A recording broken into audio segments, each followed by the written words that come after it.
Um, Friends, colleagues, I would like to share certain observations, certain concerns, um, not just as an activist, a teacher activist, but also as an academic. एक university में, Delhi university में पढ़ाते हुए, एक academician होते हुए जो चीज़ें हम नोटिस कर रहे हैं, उन चीज़ों को कहीं ना कहीं समेटते हुए मैं अपनी कुछ बातें और ऑब्जर्वेशंस आपके साथ शेयर करना चाहूँगी. The most important thing that I'd like to start with is what a lot of my colleagues and ministers here who joined us flagged, which is that we're seeing a situation where so many efforts of students to struggle on their issues, so many important protests, so many important questions that students and the wider academic community is asking of the system is being increasingly criminalized. हम देख रहे हैं कि पिछले इन सालों में, 10 सालों में कितने सारे पुलिस केसेस फाइल हुए हैं स्टूडेंट्स और स्टूडेंट्स ऑर्गेनाइजेशंस के खिलाफ, टीचर एक्टिविस्ट के खिलाफ, इंटेलेक्चुअल्स, एकेडमिशियंस जो चीज़ों को एक्सपोज कर रहे हैं.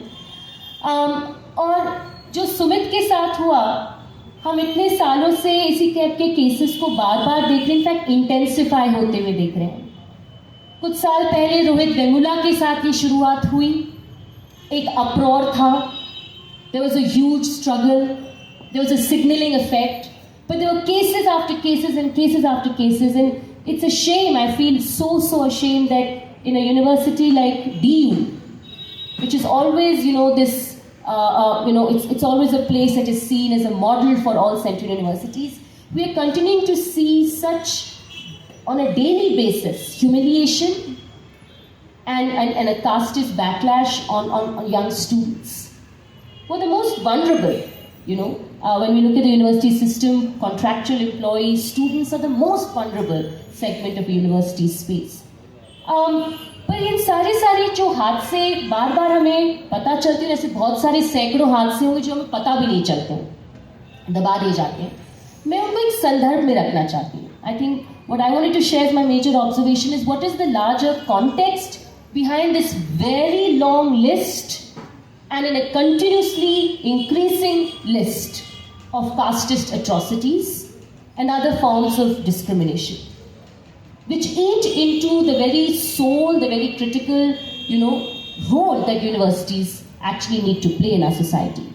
The context that I want to highlight is actually related to the fact that what we're seeing is that the current dispensation and its hanger-on in the administration of universities, they can't tolerate any kind of resistance and they're clamping down like this because what is their biggest weakness? Their biggest weakness, उनकी सबसे बड़ी कमजोरी ये जो regime है और उनके जो university bureaucrats हैं, that they are incapable of critical, of meaningful, of rigorous knowledge production. And they know that, which is why they attack universities in this way. Now, हम देख रहे हैं हमारे देश में, हमने देखा है कि बहुत साल के संघर्ष के जरिए लेफ्ट ने, भारत के वामपंथी दलों ने और सोशल जस्टिस ग्रुप्स ने कैसे एक माहौल, एक नया वातावरण पैदा किया यूनिवर्सिटी स्पेसेस में, एजुकेशनल एरिना में, एक न्यू कल्चर, एक न्यू मिल्यू जो क्रिटिकल था, जो सवाल पूछता था. अब वही मिल्यू, वही वातावरण जो है, उसी को स्ट्रेटेजिकली डिमोलिश किया जा रहा है. और कैसे किया जा रहा है? अलग अलग स्पीकर्स ने आपको उदाहरण तो दिए, मैं बस उनको समेटते हुए कहूंगी कि because this is actually a politics of knowledge and they want to control what is knowledge, what is the knowledge that society needs to be generating, debating. So what will they do? They will kill your funding, they will stop your travel grants, they will stop funding for seminars, conferences, workshops, and make it difficult. Even if you raise your own resources, they will make it difficult for you to get venues. They will make last minute obstructions, curtailing students' self activities. ये भी एक बहुत महत्वपूर्ण उनका एक target है. Universities में अपने मीडियोकर कैंडिडेट्स को ठूस कर लाना. So this kind of political cronyism that we are seeing across the board in appointments, they want, mediocre people who cannot produce, who cannot mentor actual much required knowledge production in this country. Those are the kind of people they're bringing in. They're suspending teachers, and that's precisely why we saw this kind of victimization of our colleagues in AUD, in IIT Kharagpur, etc. And of course the latest form is that in whatever statutory bodies you have in university spaces, like the academic council, the executive council, the court, etc., you find they're completely being sabotaged. Their procedure is completely being sabotaged. You're not allowed to actually raise many issues. And after following Sumit's case, was absolutely, I saw red. I was absolutely furious to know that a committee constituted by the Vice Chancellor of Delhi University with Academic Council and Executive Council members was to meet yesterday. It did meet to deliberate on an issue, a pending issue of the teaching community of the University of Delhi, which is the issue of seniority. And the accused principal of Shahid Bhagat Singh College was being nicely invited. He was also sent a notification, please come for the meeting on 10th December. And I immediately, took objection to this. And I wrote to the Vice Chancellor in the meeting also. I objected to the presence of this person. Because very importantly, what was one of the key indices, parameters around which ऐसी statutory body की committee deliberate करी थी, meeting करी थी, वो actually social justice का मुद्दा था. कि जब teachers appoint होते हैं colleges में, तो उनकी seniority क्या होगी? अब हम बहुत जगह देख रहे हैं कि रिजर्व कैटेगरी के टीचर्स को सीनियरिटी के नीचे रखा जाता है ताकि वो डिपार्टमेंट के हेड, ताकि वे कॉलेज के कमेटियों के चेयर आसानी से बन नहीं सके. तो ये एक्चुअली सोशल जस्टिस का मामला था.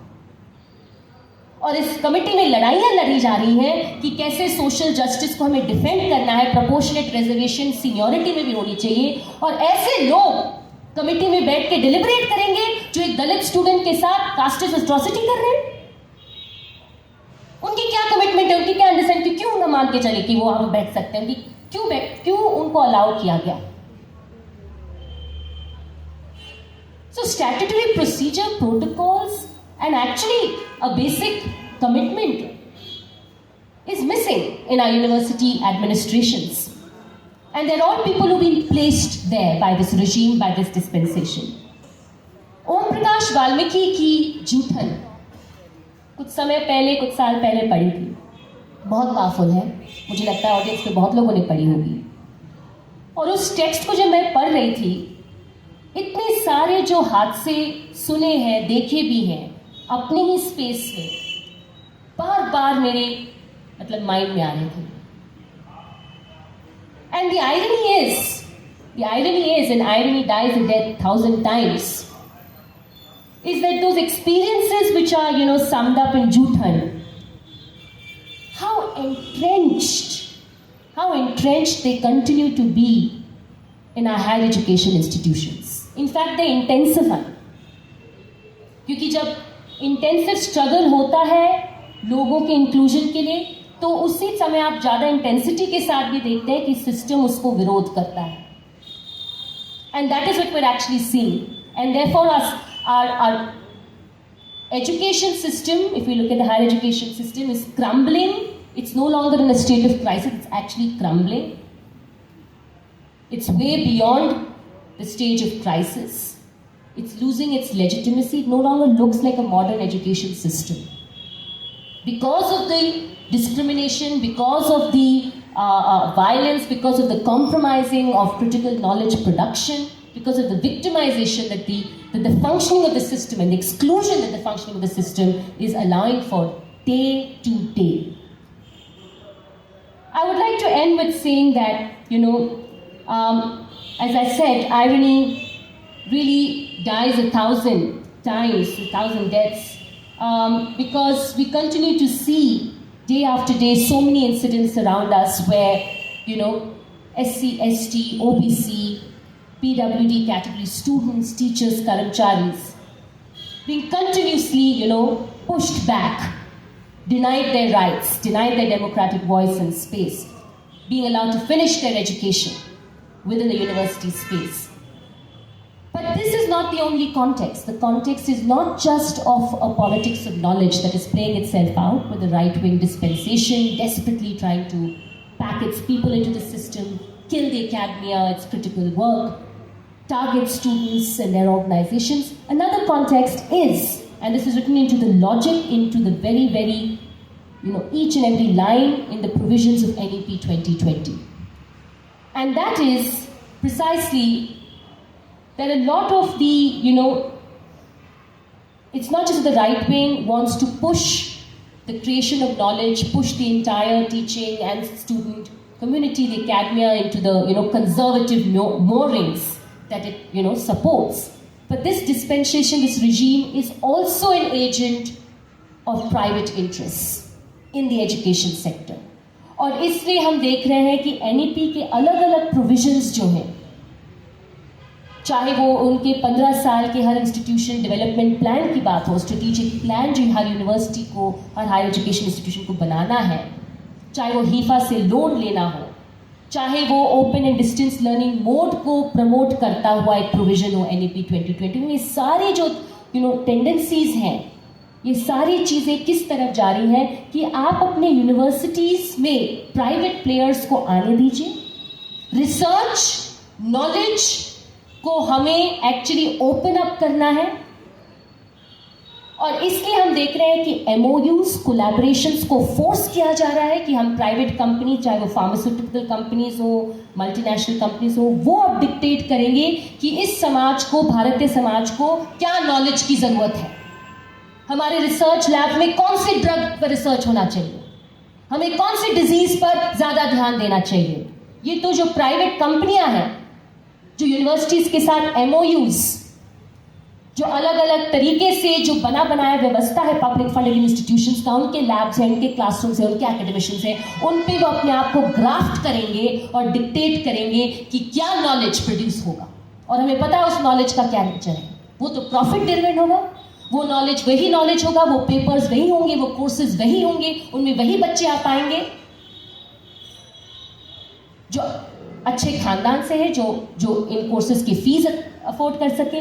और नॉलेज जो है फिर सारा से सारा एक मार्केटेबल, सेलेबल चीज ही रह जाएगी, और हम उसी दिशा में जा रहे हैं। That is the second context which we all need to draw attention to. I would therefore say that the political cronyism and the corporate influence, private sector corporate influence we're seeing in our higher education spaces, in our universities, in our IITs, all actually indicate the reverse of what this right-wing regime has been saying. ये right-wing regime हमेशा कहते हैं कि हम decolonize करना चाहते हैं Indian academia को, हम decolonize करना चाहते हैं नॉलेज प्रोडक्शन को, हमेशा बाहर के ग्लोबल मॉडल्स का ही, थ्योरेटिकल मॉडल्स का ही यहाँ पे हावी रहते हैं। It's lies. By opening the door to the corporate sector, both international and domestic, with the kind of political cronyism that we're seeing in appointments and across the board, we're actually seeing a colonization happen. And I would say, therefore, that the struggle of all of us here, representing different segments of struggling people, is so important, because this is a struggle actually for a new vision of modern education, to actually take modern education in the right direction, and therefore this country, India, in the right direction. And this is a struggle not just against a few cases of caste atrocity, this is a struggle for a new modern education system, an inclusive, egalitarian one, and a new and better India. Thank you.